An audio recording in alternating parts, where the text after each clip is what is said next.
Bien-aimé, écoute. Dieu dit aux enfants d'Israël, je ne chasserai pas tous les ennemis qui sont dans le pays des Canaan devant ta face. Pourquoi?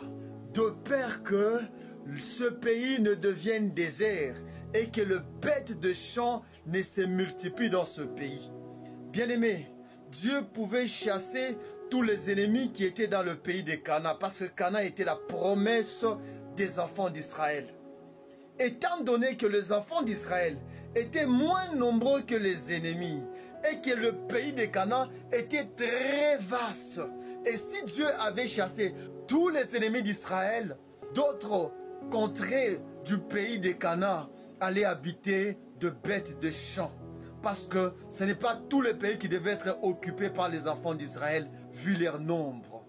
C'est pourquoi Dieu leur avait dit, je ne peux pas chasser tous les ennemis maintenant.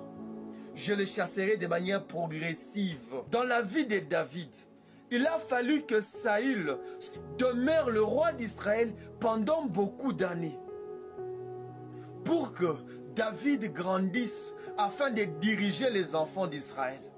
Parce que si Saül était déchu pendant que David était encore petit dans la forêt, sans comprendre et apprendre comment être un roi, sans combattre le bête méchant, je vous dis, David n'allait pas diriger les enfants d'Israël.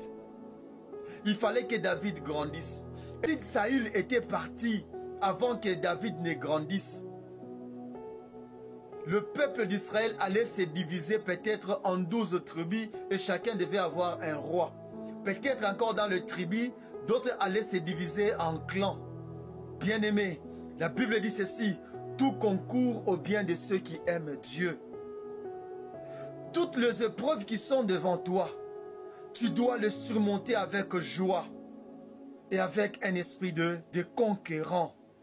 Bien-aimé, celui qui ne t'aime pas, il t'apprend à donner à celui qui ne mérite pas.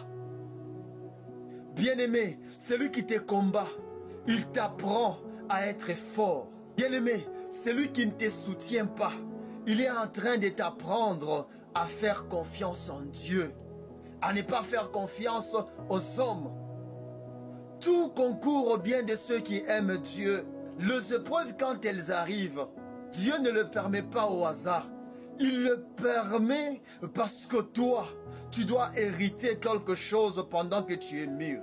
Bien-aimé, si demain tu arrives à respecter l'autre, c'est parce que quelque part, tu as connu quelqu'un qui ne t'a pas respecté.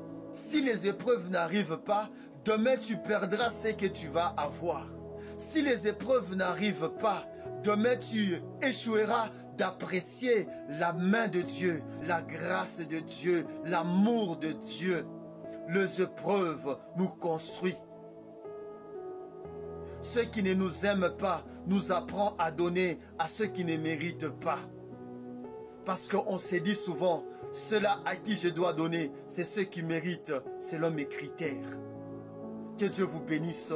Amen.